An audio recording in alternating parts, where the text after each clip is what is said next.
Olá pessoal do segundo ano, tudo bem? Aqui é o professor Thiago, bom dia, boa tarde ou boa noite. Nesta aula a gente vai fazer uma revisão sobre o conteúdo da última apostila, que é a prosa romântica brasileira. Começando a nossa revisão aí com um teste que fala da obra do escritor José de Alencar. Bom gente, o José de Alencar é o grande nome da prosa romântica no Brasil. Não foi ele que introduziu o romance no Brasil. Na verdade, o romance no Brasil ele surge nos anos 1840. Antes disso, já se liam romances, mas eram traduções de romances estrangeiros. A partir dos anos 1840, começa aí uma produção de romances produzidos no Brasil por escritores brasileiros e que se prolonga pelas décadas e séculos seguintes. Tá? O José de Alencar começa a produzir nos anos 1850 e é ele quem dá uma dimensão histórica e estética mais profunda ao romance no Brasil. Tá? É o grande nome do romance romântico no Brasil no século XIX. Aliás, os grandes romancistas da literatura brasileira do século XIX são precisamente José de Alencar e Machado de Assis. Tá bom? Então vamos lá, a par da crônica, quer dizer, além da crônica que cultivou em jornais numa sessão especial, José de Alencar cultivou o gênero do romance, que o notabilizou e ao qual se aplicou com o propósito dele. Então vamos lá, moçada, qual era o propósito dos romances do José de Alencar?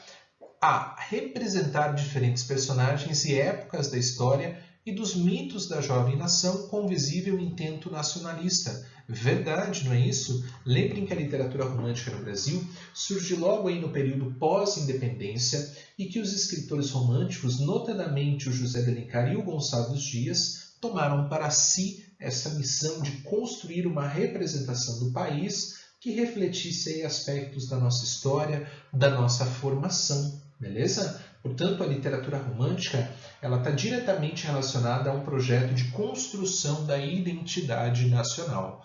Portanto, verdadeira aqui a letra A. Tá? Vamos ver por que as outras estão falsas. Ó.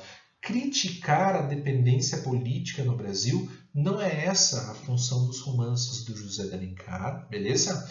Promover em nítida contraposição à ideia romântica uma literatura voltada para a crua realidade do país, que só embora haja aspectos de crítica social na obra do José de Alencar, e a gente vai falar sobre isso numa outra questão, tá? A obra do José de Alencar ela não se configura única e exclusivamente como crítica dura, crua da realidade social do país. Antes de qualquer outra coisa, a obra do José de Alencar é uma tentativa de representar o país em toda a sua diversidade, exaltando os seus aspectos mais nobres e grandiosos. Tá? Portanto, falsa a letra C. Letra D, defender os ideais progressistas da época, ao lado de poetas como Castro Alves, denunciando as baixezas da escravidão. Aqui, gente, nós temos uma afirmação enganosa. Por quê? Porque o José de Alencar ele foi um defensor da escravidão e, portanto, ele não se alinhou a aspectos mais progressistas da sociedade brasileira. Tá? Existe aí essa mancha na biografia do José de Alencar. Tá bom?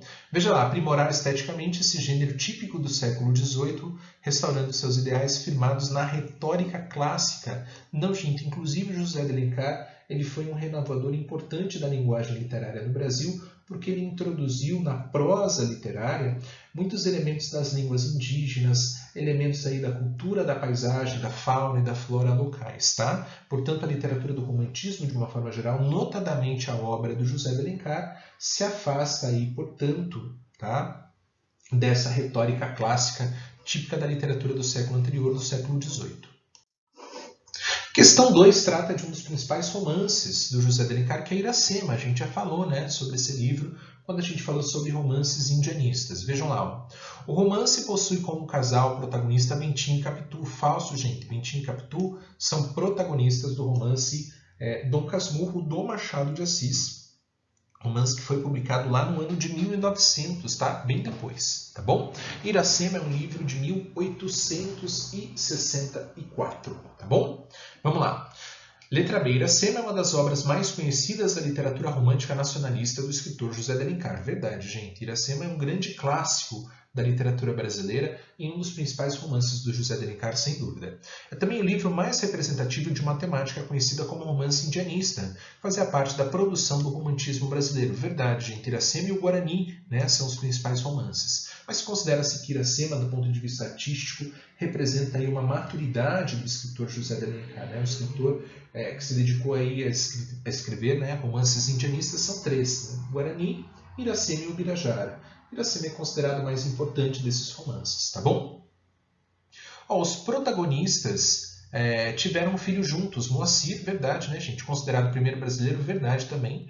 Fruto do amor entre dois colonizadores portugueses, falso, né? Martim é filho de Iracema, que é uma índia tabajara, não é isso? E Martim, esse sim, um colonizador português, tá? Portanto, falsa a letra C. Letra D, a obra mais emblemática do escritor moderno José de Alencar. Ele não é um escritor modernista, né, do século XX, ele é um escritor do século XIX. A gente tem vários problemas cronológicos aqui, né, nessa letra D. E foi publicado em 1881, falso, e inaugura o movimento realista do Brasil. Gente, isso daqui é Memórias Póstumas de Brás Cubas, do Machado de Assis. A gente ainda vai falar sobre o escritor, né, Machado de Assis e o realismo de uma forma geral. Portanto, aí, gente, só pode ser a letra B mesmo, tá bom? Letra C, mais uma questão sobre o romance Iracema. Ó. Do romance Iracema, de José de Alencar, narrativa indianista, é correto afirmar que, vamos lá, é um romance desprovido de argumento histórico. Falso, gente. O romance se chama Iracema, Lenda do Ceará. O argumento histórico é a ocupação francesa, a invasão francesa no século XVI, tá? Portanto, é falsa. Aliás, existem aqui questões como colonização, relação, né, dos imigrantes com os índios, enfim. Letra B, enquadra-se também no modelo de narrativa mítica. Por que Iracema, gente, é uma narrativa mítica? Porque o José de Alencar oferece nesse texto, nesse livro, uma espécie de versão mítica do surgimento da nação brasileira, do povo brasileiro que nasce aí da união entre os índios e os colonizadores, tá? Lá em História, vocês estudam um pouquinho a Eneida de Virgílio, que trata da formação mítica da cidade de Roma a partir ali de uma história fictícia dos irmãos Rômulo e Remo, né? Filhos da rainha Réia Sílvia, que acabam aí, sendo amamentados por uma loba, não é isso? Aquela, gente, é uma espécie de versão mítica, tá? Do nascimento de Roma. A mesma coisa acontece aqui em Iracema, por seu caráter primordial, revelado em trechos como além muito daquela serra, que ainda azula no horizonte, nasceu Iracema. Então veja, a linguagem também faz referência a essas narrativas míticas de origem nacional, tá bom? Apresenta linguagem de belas imagens, de solenidade e cadência poéticas, mas que se torna enfadonha, falso, gente. O livro representa aí um ponto alto, né, da construção literária da tradição brasileira, tá bom? Caracteriza personagens desprovidas de densidade, falso, né? Ou de correspondência ao real. São personagens fictícias, mas que dialogam com a realidade brasileira e que têm sim densidade psicológica. Inclusive, Iracema vive vários dramas, né? Várias questões aí complexas ao longo da história, questões sobre identidade, pertencimento, cultura, enfim. Muito interessante o livro, tá? Então, letra B. Próxima questão tem um texto do Alaor Domingues, vejam lá, os poetas do nosso romantismo atestam diferentes estações do nosso nacionalismo e das ideias dominantes ou libertárias que vicejaram ao longo do século XIX. Há em Gonçalves Dias uma exaltação do índio que não hesitou em dotar de algumas virtudes aristocráticas caprichosamente combinadas com as da vida natural. Há em Castro Alves o voo de condor para as ideias humanistas, em combate aos horrores da escravidão. Mesmo o lirismo intimista de um Álvares de Azevedo não deixa de ecoar algo dos seus mestres europeus, que, como Byron ou Victor Hugo, ampliam os contornos da vida subjetiva para que ela venha ocupar o centro de um palco público, interpretando os sentimentos e aspirações da época. Então vejam lá, gente. Questão da PUC Campinas, o que nesse texto se afirma sobre Gonçalves Dias é extensivo à prosa dele. Vamos voltar lá no texto e vamos lembrar o que se afirma sobre Gonçalves Dias. Ó. Há em Gonçalves Dias uma exaltação do índio que não hesitou em dotar de algumas virtudes aristocráticas, caprichosamente combinadas com as da vida natural. Então, o que acontece, gente? Gonçalves Dias foi um autor indianista que projetou, né, no índio características aristocráticas, características do cavaleiro cristão medieval europeu. A gente já falou bastante sobre isso, tá? Então, o índio, tal como ele aparece na literatura do Gonçalves Dias, ele mescla características próprias, né, do silvícola, do índio, né? Mas essas características são mescladas com outras que se projetam sobre ele. Tá? Ó, gente, o que se afirma nesse texto de Gonçalves Dias é extensivo à prosa de quem? Quem foi o grande autor indianista na prosa brasileira? Letra C, ficou fácil, né, gente? José de Alencar. Quando se pensa em sua ficção voltada para os mitos fundadores e para a natureza. Mitos fundadores porque são narrativas que remetem aí à origem do país, à origem do Brasil. Tudo bem? Portanto, letra C. Vamos lá, gente. Manuel Antônio de Almeida é um escritor que nos deixou aí apenas um único romance, Memórias de um Sargento de Milícias, né? Tem características muito próprias esse romance. A gente falou sobre ele nas aulas de romance urbano. Machado de Assis é um escritor do realismo brasileiro. Raul Pompeia é o escritor mais do final do século XIX. E o Bernardo Guimarães é um autor romântico, né? Mas que escreveu sobretudo aí romances, gente, sertanistas, como, por exemplo, O Seminarista ou ainda Escrava Isaura, né? Grande sucesso aí na televisão, né? Por conta das adaptações para a teledramaturgia. Tá bom? Questão 5 também sobre José de Alencar, ó. Alencar, cioso, quer dizer, consciente da própria liberdade, navega feliz nas águas do remoto e do longínquo. É sempre com menoscabo ou surda irritação que olha o presente e o progresso a bem em sociedade, e quando se detém no juízo da civilização, é para deplorar a pouquidade das relações cortesãs. Então veja só, gente, o José de Alencar tinha uma predileção por narrativas históricas, por retomada do passado, enfim, mas ele também escreveu livros que se passam aí no século XIX, né?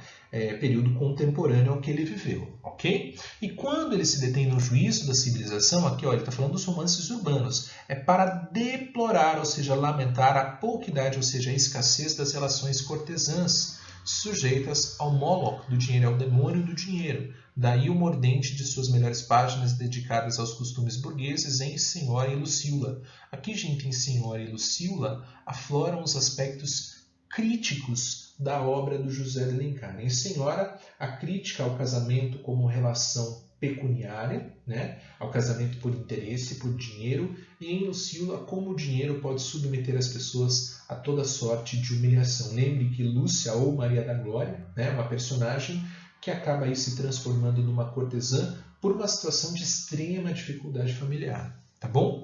Então, nesses romances aqui, embora o José de Alencar continue sendo um escritor do romantismo, claro, ele antecipa alguns aspectos críticos que seriam próprios do romantismo, alguns aspectos críticos que seriam próprios do realismo. O realismo é uma escola literária que surge no Brasil nas últimas décadas do século XIX e que tem um caráter mais crítico. Os romances realistas funcionam como análise dura da sociedade, apontando-se as suas contradições, né? É um romance de denúncia. Vejam lá. Então, a partir do comentário acima, pode-se afirmar que José de Alencar antecipa o realismo ao realizar uma crítica, né, à sociedade burguesa, a essa sociedade do século XIX. Tudo bem? Então, ele não tem tendência com a literatura simbolista, que é uma literatura que trata de aspectos mais etéreos, transcendentes, não é isso? E o simbolismo se desenvolveu sobretudo no verso. O período barroco a gente já falou bastante, não tem nada a ver com aquele conflito, né, entre visões de mundo antagônicas, aquela super ornamentação do texto. O arcadismo também, gente, aquela ideia da vida no campo, né, século XVIII, tá? E olha, ele está mal inserido no romantismo? Não, tá? Principalmente ele não está mal inserido no romantismo por buscar o remoto e o longínquo, porque essas são características próprias do romantismo, tá bom? Portanto, fica aí a letra A, beleza? Gente, a gente vai encerrando essa revisão por aqui. Qualquer dúvida, por favor, mandem lá para nós via plataforma, tá bom? Então, um abraço a todos, bons estudos, tchau, tchau!